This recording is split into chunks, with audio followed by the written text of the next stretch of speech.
Assalamualaikum warahmatullahi wabarakatuh. Welcome back to Bang Kobel Channel. Kali ini Bang Kobel akan melanjutkan alur cerita Saulen 2. Bagi yang baru bergabung, silakan cek playlist di BK Channel karena Bang Kobel telah membantu kalian untuk mereview alur cerita sebelumnya. Support juga channel Bang Kobel dengan cara klik tombol subscribe, like, dan komen agar Bang Kobel bisa terus menemani waktu gabut kalian dengan celotehan tak jelas dari Bang Kobel. Oke, ketatkan celana dalam, simetriskan kedudukan, jangan pernah semangat, tetaplah berputus asa karena semangat hanya akan membuat kalian lelah. Tetaplah berbaring di kasur, siapkan handset, dan gaskan Bang Kobel. Pada episode sebelumnya, Guru Fanyu hadir untuk menyaksikan pertandingan kali ini dan bahkan Panutua Xuan, orang terkuat nomor 2 di Akademi Shrek pun ikut hadir. Itu semua pasti akan ada hal yang membuat kita bertanya-tanya kenapa mereka hadir pada pertandingan kali ini. Wasit menginstruksikan mereka untuk memperkenalkan diri. Tim Hua Yuha pun memperkenalkan diri seperti biasanya.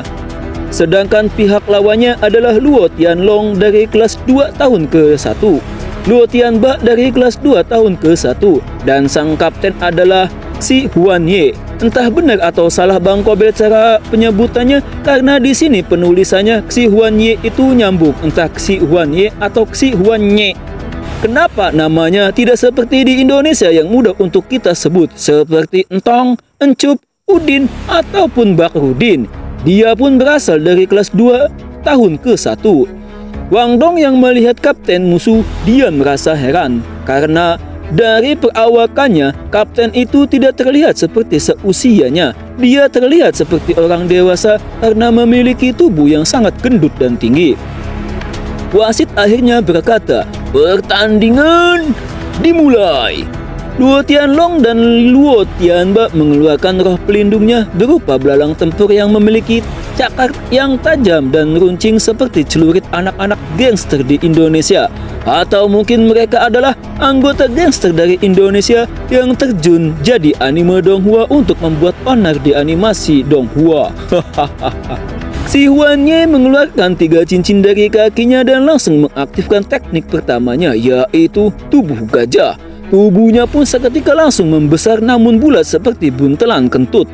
Tim Hua Yuha pun langsung mengaktifkan skill mereka. Si Huanye yang bergegas menyerang tim Hua Yuha memerintahkan rekannya untuk mengikutinya. Alhasil, tim Xi Huanye menyerang tim Hua Yuha secara bersamaan yang menandakan bahwa tim musuh memiliki 3 tipe penyerang sekaligus.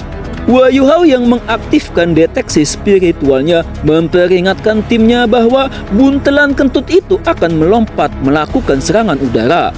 Wang Dong yang mendengar peringatan Hua Yuha hanya menanggapinya dengan menghina bahwa mana mungkin buntelan kentut yang memiliki tubuh sebesar itu bisa melompat. Namun di luar nulur, si Huanye melompat sangat tinggi dan tubuhnya pun berputar kencang yang melaju kencang ke arah tim Hua Yuha. Melihat itu, Wang Dong pun terkejut bukan main karena ternyata tubuh yang seperti buntelan kentut itu mampu melompat dengan sangat tinggi. Tim Hua Yuha pun langsung menghindari serangan dari Xi Huanye. Namun Xi Huanye tidak berhenti dan terus berputar menyerang Wang Dong dengan gesit. Wang Dong merasa heran karena tubuh yang seperti itu mampu bergerak dengan sangat lincah. 2 orang yang tersisa dari tim Huanye menyerang Xiao Xiao dan Hua Yuha. Xiao Xiao mampu bertahan dari serangan Luo Tianba karena dia memiliki roh pelindung kuali yang dapat memblokir setiap serangannya. Tidak dengan Hua Yuha, walaupun dia telah mengaktifkan teknik Ghost Shadow Step-nya, dia tidak bisa mengimbangi kecepatan Luo Tianlong dalam hal kecepatan. Alhasil, Hua Yuha pun terdesak dan tidak dapat mengelak lagi. Namun ketika cakar tajam belalang tempur itu akan mengenai kepala Hua Yuha, datanglah Wang Dong yang memblokir cakar itu. Luo Tianba dan Luo Tianlong akhirnya bergabung menyerang Wang Dong secara bersamaan. Namun serangan mereka dapat dihalau oleh Wang Dong dengan mudah. Si Huanye yang melihat Wang Dong menghalau serangan si kembar, dia pun mengambil kesempatan untuk menyerang Wang Dong dari belakang. Dia ingin melakukan gaya doggy style atau bermain dari belakang. Bagi yang paham tentang doggy style atau gaya doggy style, silakanlah tersenyum. Namun ketika serangan itu hendak mencapai Wang Dong, Xiao Xiao mengaktifkan teknik keduanya, yaitu sapuan tungku. Alhasil, si Huanye yang ingin melakukan gaya doggy style dengan Wang Dong pun gagal. Bukan bokong Wang Dong yang mulus dan padat yang ia dapatkan, malah pantat kuali yang hitam dan keras yang ia terima. Ketika serangan mereka bertabakan, Xiao Xiao tak mampu menahan kekuatan dari si Huanye. Hua Yuhao membantu Xiao Xiao dari belakang dan mengaktifkan shock spiritualnya. Serangan itu pun ditujukan pada si Huanye. Alhasil, si Huanye merasa pusing di kepalanya dan Xiao Xiao pun mengambilkan kesempatan itu untuk menambahkan kekuatan pada kualinya yang membuat si Huanye terpental mundur ke belakang. Hua Yuhao mengagumi roh pelindung si Huanye karena mampu melemahkan shock spiritualnya. Alhasil, si Huanye hanya merasakan pusing sesaat, tidak seperti Ning Tian yang langsung pingsan karena dampak dari shock spiritual Hua Yuhao. Karena Hua Yuhao telah mengeluarkan shock spiritualnya, Wang Dong langsung membantai si kembar dan membuat mereka mundur. Si kembar sadar bahwa Wang Dong bukanlah lawan mereka, jadi mereka hanya berniat untuk mengulur waktu bagi sang kapten. Namun Wang Dong berkata bahwa mereka sudah terlambat dan menggunakan teknik keduanya, yaitu cahaya Dewi Kupu-Kupu untuk menyerang mereka. Akibatnya serangan itu, si kembar pun terluka parah dan telah gugur dari arena pertandingan. Melihat rekannya telah gugur, si Huanye menganalisa bahwa hanya Wang Dong yang terkuat di tim lawan. Jadi dia harus menyingkirkan dua orang yang terlemah terlebih dahulu. Dia pun melesat menyerang Hua Yuhao dan Xiao Xiao. Si Huanye melompat dan berputar menyerang. Xiao Xiao pun mengaktifkan skill pertamanya untuk memblokir serangan si gendut. Namun tanpa diduga, si gendut mampu menahap salah satu kuali milik Xiao Xiao untuk menyingkirkan kuali yang tersisa. Setelah kuali diatasi, si Huanye melemparkan kuali yang ia pegang menyerang menuju Xiao Xiao. Karena kuali itu milik Xiao Xiao, ia mampu menghilangkan kuali itu sebelum mengenainya. Namun ternyata kuali itu hanyalah umpan dari si Huanye. Setelah kuali itu menghilang, nampaklah sesosok tubuh gendut yang menggantikan posisi kuali Xiao Xiao dan dengan ganas menyerang Xiao Xiao. Hua Yuhao pun mengaktifkan Ghost Shadow Step-nya dan membantu Xiao Xiao untuk menghindari serangan si gendut. Si Huanye mulai kesal dan mengaktifkan skill keduanya, yaitu Belalai Gajah. Nampaklah belalai gajah yang setinggi hampir 20 meter menyabet ke arah Hua Yuhao dan Xiao Xiao yang sedang di udara. Karena mereka tidak dapat mengelak lagi dan Wang Dong pun sudah telat untuk menyelamatkan mereka. Akhirnya Hua Yuhao melemparkan Xiao Xiao pada Wang Dong dan membiarkan dirinya sendiri untuk menerima serangan yang fatal itu. Xiao Xiao dan Wang Dong pun berteriak. Bahkan guru Zhou Yi yang menonton pun ikut berdiri karena khawatir akan keselamatan Hua Yuhao. Terjadilah ledakan hebat akibat serangan itu dan kabut pun mengepul di arena pertandingan. Ketika kabut itu menghilang, si Huanye terhuyung mundur ke belakang. Nampaklah Hua Yuhao yang masih sehat bugar tanpa adanya luka. Ternyata serangan itu diterima oleh guru Fan Yu. Wang Dong, Xiao Xiao dan guru Zhou pun lega melihat Hua Yuhao baik-baik saja. Namun wasit pertandingan memperingatkan guru Fan Yu yang ikut campur dalam pertandingan dan bisa saja tim Hua Yuhao didiskualifikasi. Namun untuk kali ini ada pengecualian. Jadi akibat ini semua Hua Yuhao dinyatakan gugur pada pertandingan kali ini. Guru Fan Yu berterima kasih pada wasit karena pengertiannya. Guru Fan Yu berkata pada Hua Yuhao bahwa harus memahami kenapa guru Fan Yu bertindak sejauh itu. Akhirnya Hua Yuhao pun dikeluarkan dari arena. Dia bergumam, jika serangan si gendut itu tidak dihentikan oleh guru Fan Yu, sudah dipastikan bahwa Hua Yuhao akan kehilangan kemampuan bertarungnya di masa depan. Karena serangan itu terlalu brutal dan bisa saja membuat Hua Yuhao menjadi lumpuh. Hua Yuhao mengucapkan terima kasih pada guru Fan Yu. Guru Fan Yu pun kembali di tempat awalnya dan Guru Zhao berterima kasih atas tindakannya yang tepat waktu. Jika dia terlambat, maka Hua Yuhao akan terluka parah. Guru Fan Yu berkata bahwa dia tidak ingin melihat murid kesayangan Zhao Yi terluka. Namun Guru Zhao berkata bahwa pertandingan kali ini mungkin ia akan kalah. Guru Fan Yu mengatakan bahwa pertandingan belum usai dan bisa saja masih ada peluang. Si Huan Ye yang melihat Hua Yuhao dikeluarkan, dia tidak merasa bangga sedikit pun karena dia menganggap apa gunanya mengalahkan Master Jiwa yang hanya memiliki 10 tahun cincin jiwa. Karena tujuan dia adalah Master Jiwa yang memiliki atribut ganda, yaitu Xiao Xiao. Wang Dong dan Xiao Xiao pun terbakar amarah. Mereka bertekad memenangkan pertandingan itu demi Hua Yuhao. Wang Dong berkata pada Xiao Xiao untuk menahannya selama 15 detik. Xiao Xiao pun berdiri di depan Wang Dong, sedangkan Wang Dong mempersiapkan serangan terkuatnya. Melihat itu, si Huan Ye berkata, "Aku adalah Master Jiwa level 32 dan mereka hanyalah 2 orang yang memiliki 2 cincin jiwa. Walaupun mereka bergabung, aku yakin kemenanganku mencapai 70%. Wang Dong yang sudah bersiap, dia mengeluarkan 2 cincin jiwanya dan melipatkan sayapnya untuk melindungi tubuhnya seperti bentuk kepompong yang akan berevolusi. Sedangkan Xiao Xiao mengeluarkan 3 kuali yang berputar mengelilingi tubuhnya dan berdiri di depan Wang Dong dengan tekad yang kuat. Xiao Xiao melemparkan 3 kuali itu ke arah Si Huan Ye, namun karena roh pindung Si Huan Ye adalah gajah yang besar, maka serangan Xiao Xiao itu tidak menghambat Si Huan Ye sedikit pun. Dia terus menyeruduk ke arah Xiao Xiao tanpa peduli apa yang ada di hadapannya. Xiao Xiao pun menggabungkan 3 kuali itu menjadi satu dan terciptalah kuali besar. Pertahanan kuali itu pun meningkat dengan pesat.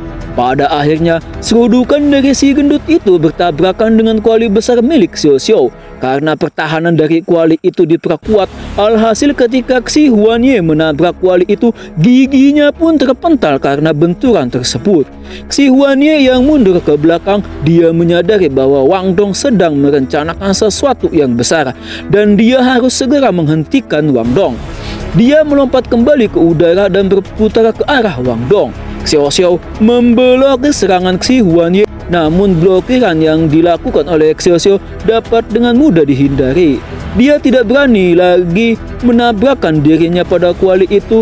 Mungkin dia tidak mau menjadi ompong di usia mudanya. Hahaha. Si Huan Ye terus berputar dan menyerang dari segala arah, namun Xiao Xiao selalu mengikuti kemana si gendut bergerak. Hua Yuhao yang mengamati itu dari luar arena, dia khawatir dan bergumam bahwa kekuatan jiwa Xiao Xiao telah berkurang secara drastis karena Xiao Xiao menggunakan teknik pertama dan kedua untuk memblokir arah serangan Si Huan Ye. Si Huan Ye yang menjadi kesal, dia akhirnya mengeluarkan teknik ketiganya, yaitu amarah sang gajah. Dengan kekuatan yang besar, dia menyeruduk secara gila-gilaan ke arah Xiao Xiao. Xiao Xiao dengan tekad seperti baja berusaha menghentikan serangan Si Huan Ye menggunakan sisa-sisa kekuatan jiwanya. Hua Yuhao yang melihat itu berteriak agar Xiao Xiao jangan memaksakan diri untuk menerima serangan itu karena Xiao Xiao hampir mencapai batasnya. Namun Xiao Xiao mengabaikan teriakan itu dan berusaha sampai detik darah penghabisan untuk menahan serangan Si Huan Ye. Alhasil, Xiao Xiao dipaksa terseret mundur dan jarinya pun mengeluarkan darah akibat terus-menerus ditekan yang diberikan oleh Si Huan Ye. Hua Yuhao, Guru Zhao, dan para penonton pun menjadi khawatir akan keselamatan Xiao Xiao. Si Huan Ye yang masih ditahan akhirnya menyalurkan lagi kekuatannya untuk memukul mundur Xiao Xiao. Namun terjadilah ledakan yang besar dari belakang Xiao Xiao yang membuat Si Huan Ye terpental mundur ke belakang. Si Huan Ye yang terpental mundur ke belakang itu, dia pun bergumam, ini tidak mungkin. Wang Dong yang telah menyelesaikan persiapannya, dia berdiri di belakang Xiao Xiao sambil menahan pundak Xiao Xiao. Warna sayap di pundaknya pun telah berubah, yang semula berwarna biru langit menjadi warna emas yang bersinar. Akhirnya Xiao Xiao pun terjatuh dan tumbang di depan Wang Dong. Wang Dong yang melihat Xiao Xiao tumbang di hadapannya, ia pun berkata dengan marah, "Gendut, aku tidak akan memaafkanmu." Wang Dong pun melayang di udara dan muncullah 2 cincin jiwa dari kakinya. 2 cincin jiwa itu bergabung menjadi satu dan menyebabkan aliran energi di tempat itu terserap oleh tubuhnya. Auranya pun menjadi ganas sampai penonton yang menyaksikan itu mampu merasakan aura yang sangat menindas. Bahkan Panutua Xuan, orang terkuat nomor 2 di Akademi Shrek pun bergumam, penyatuan cincin jiwa menyatukan 2 teknik jiwa menjadi satu. Ternyata murid kelas 1 tahun pertama ini memiliki kemampuan. Perlu diketahui ya guys ya, bahwa penyatuan jiwa dan teknik jiwa itu pernah dilakukan oleh Tang San ketika Tang San melawan Xian Rensu. Saat Xian Rensu sudah menjadi dewa malaikat. Nah, Tang San yang baru menjadi titel Doulo atau level 98 atau 99 tuh menggunakan gabungan semacam ini untuk melawan dewa. Nah, ini anaknya yang baru punya 2 cincin tapi sudah bisa menggunakan teknik kayak bapaknya. Ini sih gila, bray. Oke, lanjut. Wang Dong yang diliputi oleh amarah, matanya berubah menjadi keemasan dan ada gambar bulan yang sempurna, namun ada bayangan hitam yang menutupi bulan itu, sehingga bulan itu pun tertutup sebagian dan jadilah bentuk bulan sabit. Wasit yang melihat itu bergegas dengan tergesa-gesa untuk menghentikan Wang Dong, namun dia berkata bahwa ini sudah tidak sempat. Wang Dong dengan amarahnya melemparkan serangan terkuatnya yang berupa bulan sabit dengan aura yang sangat mengerikan ke arah si Huan Ye. Melihat serangan yang mengerikan itu, si Huan Ye hanya melebarkan matanya karena dia merasakan bahwa serangan itu mampu merenggut nyawanya. Panutua Xuan yang sedang duduk santai dan minum alkohol cap orang tua itu pun seketika berdiri dan berkata, "Bagus, ini sangat bagus."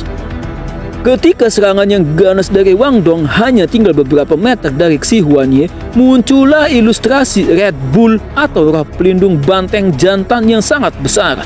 Roh pelindung Red Bull itu mengeluarkan auranya sehingga serangan terkuat Wang Dong itu pun lenyap seketika. Wang Dong yang serangannya hilang tiba-tiba, hanya dia memandang pada roh pelindung yang datang itu. Guru Zhou dan Fan Yu melihat tempat duduk dari Panutua Xuan, namun dia telah menghilang dari kursinya. Ternyata yang menghalau serangan dari Wang Dong itu adalah Panutua Xuan, orang yang terkuat di urutan kedua dari Akademi Shrek. Wasit yang berdiri di depan Xi Huan Ye yang ketakutan akhirnya mengumumkan bahwa tim Hua Yuhao memenangkan pertandingan. Sorak-sorai pun menggema di arena pertandingan. Ternyata kita telah mengetahui maksud dari datangnya orang terkuat nomor 2 di Akademi Shrek dan Guru Fan Yu datang ke arena untuk menonton ini. Jangan pindahkan saluran TV Anda karena kami akan kembali setelah pariwara berikut ini. See you later, bye.